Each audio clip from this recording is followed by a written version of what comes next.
One Love, quality chicken finger meals. But creating One Love is no simple task. Everything has to be served hot and fresh. Not just hot. We use only 100% premium chicken tenderloins, guaranteeing a 0% chance of leftovers. We insist on the best ingredients for our fries, like potatoes. Well, we can keep talking quality, or you can just eat it. Raising Cane's, One Love. In this week's column, I share with our readers, hopefully that's many of you, my thoughts about the upcoming election for City Council and for School Board. I also talk about those who have built this city into the extraordinary place that it is in the past, those people that have been here throughout generations. And I also talk about those who quietly, effectively, boldly, humbly go about building this city as we speak, and so as to keep it on the same trajectory of success and growth.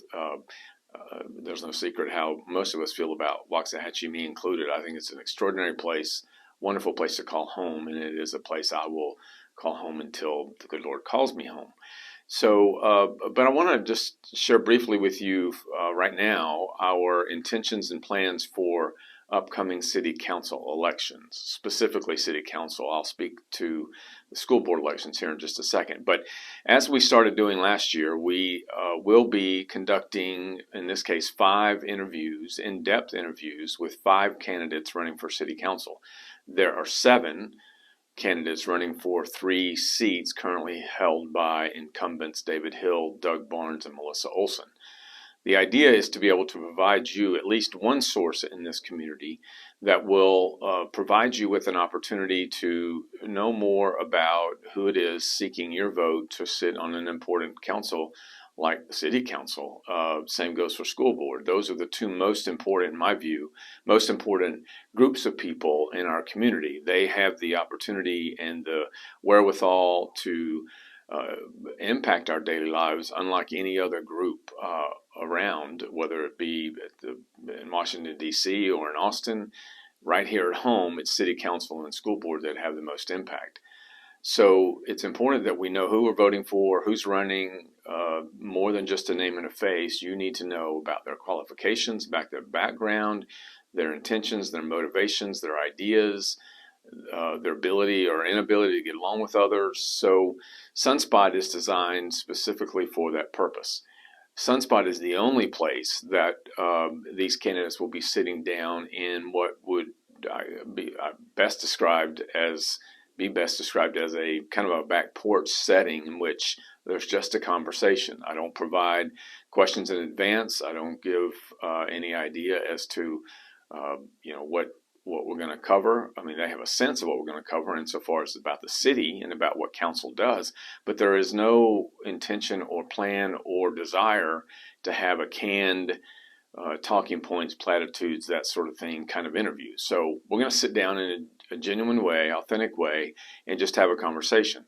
And my obligation is that I'm not going to play gotcha, obviously. I'm not going to try to trap anybody, not going to play games with any candidate. Matter of fact, I go over and above what I think is necessary to make sure that we don't go in that direction, because it needs to be a credible discussion for you to be able to walk away with something tangible, something substantive. So the candidates that there are 7 candidates running for 3 seats. There are 3 incumbents, all 3 of which are running for re-election. Those incumbents are David Hill, Doug Barnes, and Melissa Olsen. There are 5 new candidates, actually 4 new candidates that are going to be running in addition to those 3 that are running for re-election. The candidates that are running, Darren Robinson, who's running against David Hill, and I think I've told you a lot about Darren Robinson. Darren Robinson will not be coming in for a Sunspot interview. He has chosen not to, which for me, I'm not speaking for anybody else, but that's all I need to know about a candidate who refuses to come in and have a conversation which they haven't been able to write their answers for or practice their speeches, their campaign promises, their platitudes. if someone's not will, if someone's willing to run for office or interested in running for office, and then unwilling to come in and have a conversation about their qualifications because they don't get questions in advance, then I'm really not, as a voter, I'm not interested in them. So Darren Robinson, then we have Johnny Bryant and Patrick Suter and Chris Wright. Those are the other new candidates, if you will. None of them have ever sat on council that I know of. So and aside from Mr. Robinson, I think that we have a good mixture of folks that are looking to sit on city council. So of the 7 that are running, between new candidates and incumbents, 5 will be coming in for a Sunspot interview. Those interviews will take place on Wednesday, April the 6th. There'll be 3 of them. Then on Wednesday, April the 13th, there'll be, 1. And then on April the 14th, there'll be 1. So we'll cover it over 2 weeks, the 2 weeks prior to early voting. Early voting will be the latter part of April, last 2 weeks, last week of April and the first week of May, if I'm not mistaken. But it's just before Election Day, which Election Day is May the 7th. So again, the idea is to spend 45 minutes, maybe an hour, depends on answers, depends on the conversation, with candidates who are seeking your vote to sit on city council. It's an important, very important process here. And at the Sum, we just want to add something new, something in depth, something informative to what has been the typical process of forums, which forums don't really do much to allow the give and take. It's what a candidate wants to say while on stage. There are other settings in which candidates are given the questions ahead of time, and they're just allowed to answer the questions without any conversation about their answers. They can state their qualifications without any questioning about those qualifications. We've seen it happen with people who, I suspect, if asked about it, or if the conversation went deeper, we discovered that the qualifications they cite are really not qualifications that are valid. So we really want to add something to this process. So that's city council. With respect to school board, we're still discussing whether or not we're going to do the same for school board candidates. We know Dusty Autry. We know, and when I say we, I think the community at large, although there are lots of new people here. Dusty Autry is the president of the school board. Amy Hedke is running against him. Amy Hedke is someone who's run for an office, I think, every year for at least the near decade that I've been here. A couple of years ago, she ran for city council. She filed to run while in jail. So, that's there's not much more you need to know about that in her case. And then Ryan Pitts and Debbie Timmerman are running for the other seat. Debbie Timmerman is the incumbent. So we'll announce more with respect to whether or not we'll have Sunspot interviews for city council candidates. The point here is to really help focus you on making sure that we understand the need to have quality people in these seats. Waxahachie is a wonderful community, as I said earlier. You already know that. Many of you watching are those who have built this community, continue to work hard to build it, and we cannot just have anybody sit in these seats, whether it's school board or city council. What amazes me, and it's just not here, it's all across the country, is that many people out there believe they can run for an office just because they have the itch, or because they think it's a novel idea, or because they have a perception of it that's far different than what it actually is.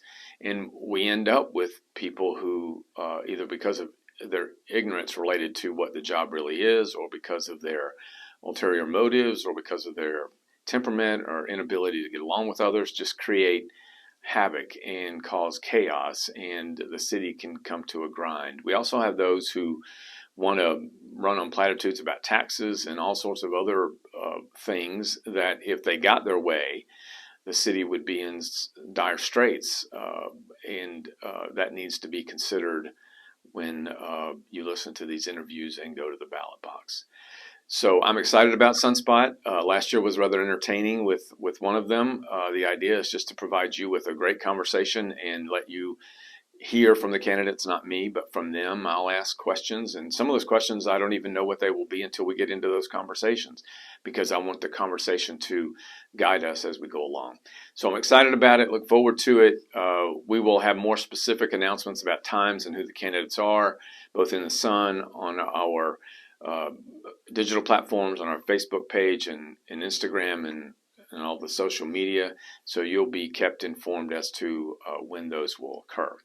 The last thing I want to share with you is that the country continues to go under a I don't know how we could call this. I don't know if it's a change, but it's certainly there are a lot of issues in this country, many of which we see manifested, whether it's from Washington, D.C.